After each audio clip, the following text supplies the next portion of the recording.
নমস্কাৰ and welcome to my YouTube channel KB5668 সকলোকে স্বাগতম জনাই আজিৰ ভিডিঅ'টি আৰম্ভ কৰিব ওলাইছো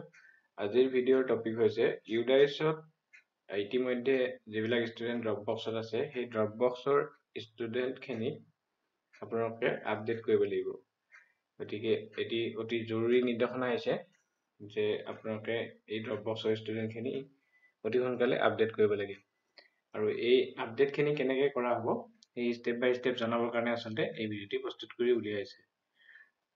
ইতিমধ্যে যেহেতুকে আপোনালোকৰ ডাইছৰ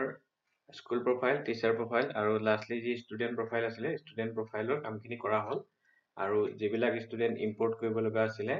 সেইখিনি আপোনালোকে ইম্পৰ্ট কৰিলে আৰু যিবিলাক ষ্টুডেন্ট নিউ এন্ট্ৰি কৰিব লগা আছিলে ক্লাছ 1 বা প্ৰি প্ৰাইমাৰী ইতিমধ্যে আপোনালোকে এন্ট্ৰি কৰিলে বা ইম্পৰ্ট কৰাৰ পিছত আপোনালোকে যি ষ্টুডেন্টৰ প্ৰফাইল জেনেৰেল প্ৰফাইল ইপিএফপি এই তিনিটা প্ৰফাইল আপোনালোকে ইতিমধ্যে আপডেট কৰিলে এতিয়া যেতিয়ালৈকে আপোনালোকে ড্ৰপ বক্সৰ ষ্টুডেন্ট খিনি ষ্টেটাস খিনি আপডেট নকৰিব তেতিয়ালৈকে আপোনালোকে স্কুল চাৰ্টিফাই কৰিব নোৱাৰিব গতিকে ইতিমধ্যে যেহেতুকে স্কুল চাৰ্টিফাই অপচনটো ইতিমধ্যে দুদিনৰ ভিতৰতে এক্টিভেট হৈ যাব গতিকে যদিহে ড্ৰপ বক্সৰ ষ্টুডেন্ট খিনি ড্ৰপ বক্সতে থাকি যায় সেই ড্ৰপ বক্সৰ যি ষ্টেটাস সেই ষ্টেটাস সমূহ আপডেট নকৰালৈকে স্কুলখন ইউডাইছত চাৰ্টিফাই কৰিব নোৱাৰিব গতিকে আমি আজিৰ এই ভিডিঅ'টিত এই গোটেইখিনি কথা ষ্টেপ বাই ষ্টেপ জানিবলৈ চেষ্টা কৰিম আৰু এই গোটেইখিনি কাম স্কুল লগইনৰ পৰা কৰিব লাগিব প্ৰতিখন বিদ্যালয় নিজৰ স্কুলৰ যি পাছৱৰ্ড আছে ইউজাৰ আইডি পাছৱৰ্ড ইউজ কৰি পেলাই তেওঁলোকে এইখিনি ড্ৰপ বক্সত আপডেট কৰিব লাগিব গতিকে মোৰ এনেকুৱা ইনফৰ্মেটিভ ভিডিঅ'সমূহ পাই থাকিবৰ কাৰণে মোৰ চেনেল NKB5668 আপোনালোকে সাবস্ক্ৰাইব কৰি নাপাহৰিব মোৰ এনেকুৱা ইনফৰ্মেটিভ ভিডিঅ'সমূহ আহি থাকিব গতিকে এতিয়া ভিডিঅ'টো আৰম্ভ কৰিছো মই প্ৰথমতে আপোনালোকক পৰ্টেলত লৈ যাব বিচাৰিছো পৰ্টেলত আপোনালোকে দেখিছে যে আমাৰ মডিউল আছিলে profile and facilities teacher module আৰু লাষ্টলি ষ্টুডেন্ট মডিউল আপোনালোকে কেনেধৰণে লগইন কৰে আপোনালোকে জানে ষ্টুডেন্ট মডিউল লগইন কৰাৰ পিছত আপোনালোকে এনেকে স্ক্ৰীনত দেখাৰ ধৰণে প্ৰথমতে আপোনালোকে একাডেমিক ইয়াৰ 2023-24 সিলেক্ট কৰিব লাগিব এটো সিলেক্ট কৰাৰ পিছত আপোনালোকে যেটো স্কুল ইনফৰমেশন খিনি আহে স্কুল ইনফৰমেশন খিনি আপুনি দেখা পোৱাৰ পিছত ইয়াতে ক্লোজ বাটনত ক্লিক কৰি দিব ক্লোজ বাটনত ক্লিক কৰাৰ পিছত ইয়াতে দেখিছে টোটেল সাসপেক্টেড ডুপ্লিকেট ষ্টুডেন্ট 2 এইখন স্কুলত দুটা ষ্টুডেন্ট ডুপ্লিকেট সাসপেক্ট হৈছে গতিকে মেছেজটো আহি গৈছে আপোনালোকে ইয়াত ভিউত গৈ পেলাই ক্লিক কৰিলে আপোনালোকে সেই ষ্টুডেন্ট কেইটা ডিটেইলছ চাব পাৰিব আৰু ষ্টুডেন্ট কেইটা যদি কিবা ৰং ইনফৰমেশন দিয়া আছে যাৰ কাৰণে ডুপ্লিকেট হৈ আছে বেলেগ বিদ্যালয়ৰ লগত মিলি আছে এনেকুৱা ক্ষেত্ৰত এটো ডুপ্লিকেট অপচনটো আঁতৰাবৰ কাৰণে যেটো ষ্টুডেন্টৰ কাৰেক্ট ইনফৰমেশন এই ইনফৰমেশনটো দিব লাগিব আৰু অন্যথা আপোনালোকে এটো ক্লোজ বাটনত ক্লিক কৰিলে হ'ল নেক্সট যেতিয়া আপোনালোকে স্কুল ড্যাশবোৰ্ডত যাব স্কুল ড্যাশবোৰ্ডত আপোনালোকে স্কুলৰ এই যিখন মেনু দেখিছে এই মেনুত লিষ্ট অফ অল ষ্টুডেন্ট যেতিয়া ক্লিক কৰিব ক্লিক কৰাৰ লগে লগে এই মেনুখনত আপোনালোকে দেখিছে ড্ৰপ বক্স ষ্টুডেন্টস তো ড্ৰপ বক্স ষ্টুডেন্টছত ক্লিক কৰাৰ পিছত আপোনালোকে এই ড্ৰপ বক্সত যিমান ষ্টুডেন্ট আছে ইয়াতে শো কৰিব এতিয়া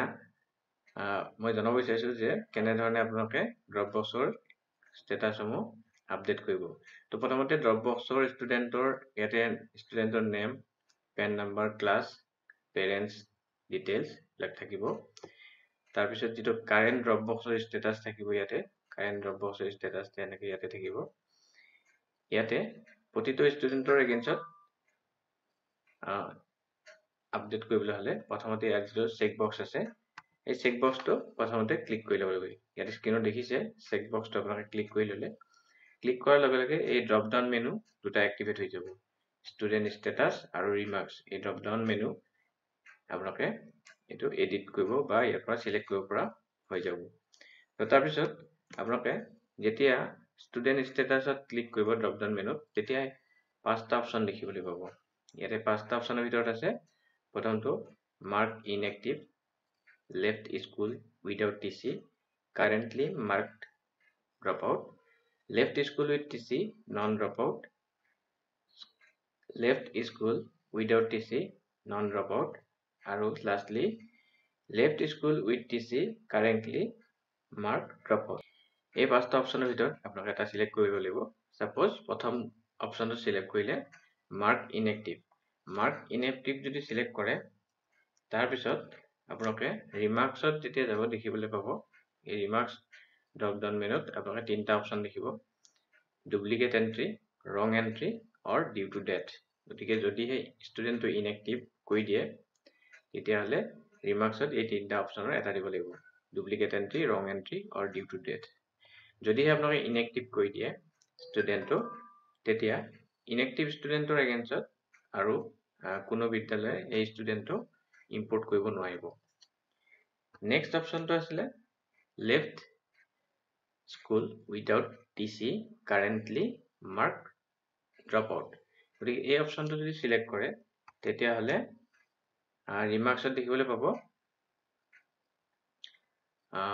অপশন কিটা এনেকে ধৰণে আছে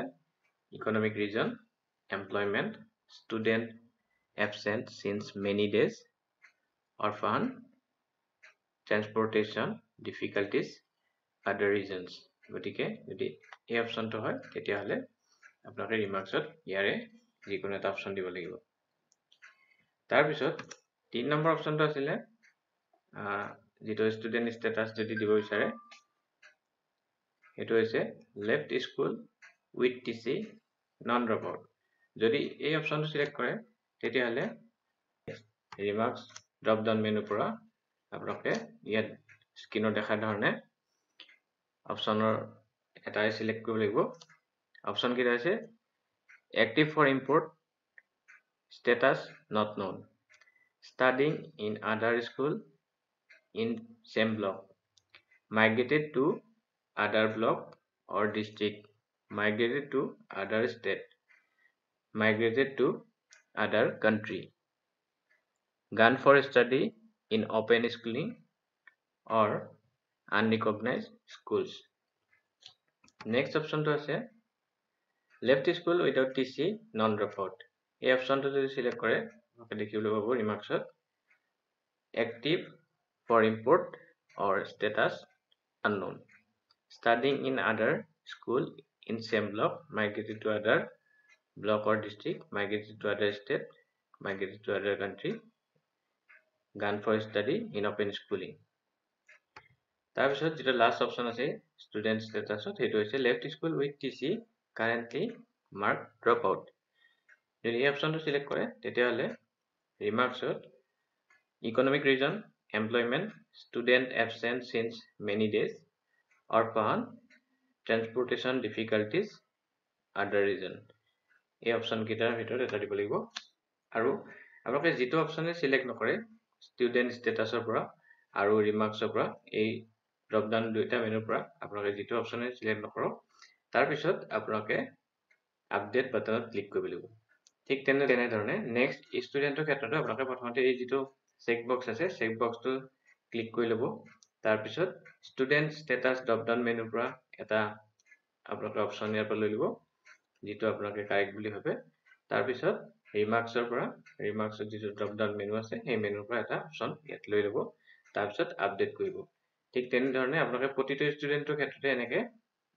চেক বক্সটো সিলেক্ট কৰিব আৰু অপশন কেইটা সিলেক্ট কৰাৰ পিছত আপডেটত ক্লিক কৰি যাব লাগিব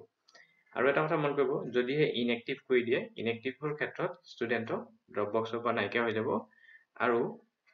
সেই ষ্টুডেন্টক যদি কোনবা বিদ্যালয় বিচাৰে তেতিয়া হলে কিন্তু ইম্পোৰ্ট কৰিব নোৱাৰিব আৰু এটা কথা মই আপোনাক জনাই থৈ দিও যেহেতুকে ষ্টুডেন্টৰ ড্ৰপ বক্সত যিখিনি ষ্টুডেন্ট আছে সেই ষ্টুডেন্টৰ ক্ষেত্ৰত ষ্টুডেন্টৰ পেন নাম্বাৰ আৰু ডেট অফ বাৰ্থ খিনি ইয়াতে আপোনালোকে দেখিবলৈ পাব যেতিয়া ড্ৰপ বক্সটো খুলিব আপোনালোকে যদি আপোনালোকৰ ফিউচাৰ দৰকাৰ হ'ব পাৰে সেই কাৰণে আপোনালোকে যদি পাৰে স্ক্ৰিনশ্বট এটা লৈ থৈ দিবলৈ নাপাহৰিব গতিকে মোৰ ভিডিঅ'টিত আজি জনাবলগীয়া কথা এইখিনি আছিল আশা কৰিছো আপোনালোকে ভিডিঅ'টো চাই বুজি পাইছে ভিডিঅ'টো চাই যদি কিবা অসুবিধা পায় মোক কমেন্ট কৰি জনাব আপোনালোকক যিমান দূৰ পাৰো সহায় কৰিবলৈ চেষ্টা কৰিম মোৰ এনেকুৱা ধৰণৰ ইনফৰমেটিভ ভিডিঅ' মই আহি থাকিব আৰু মোৰ ভিডিঅ' মোক শ্বেয়াৰ কৰিব আৰু ভিডিঅ'টো কমেন্ট কৰি জনাব ভিডিঅ'টো চাই কেনেকুৱা পালে আৰু মোৰ চেনেল হৈছে NKB5668 গতিকে আজিলৈ ইমানে